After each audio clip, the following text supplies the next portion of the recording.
Tired of using all that hairspray? Psh, why bother? Meteorologist Scott Munt looks into our windy days so far this month. It was another day with heat and strong wind in KELOLAND. In fact, this will go down as one of the windiest Junes in recent memory. I've done some checking on our wind so far this June, and here's what I found.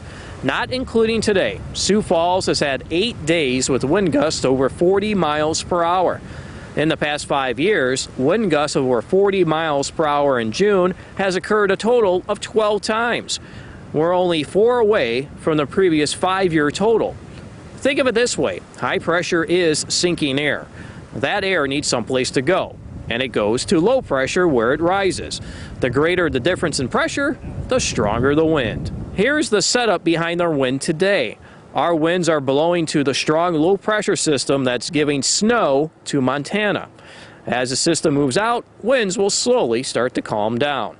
On average, our windiest month in South Dakota is April, when we typically make the transition into the warmer months ahead. The average wind speed this past April was 10.4 miles per hour. So far this month, it's been 13. So we'll need calmer days ahead for April to win out.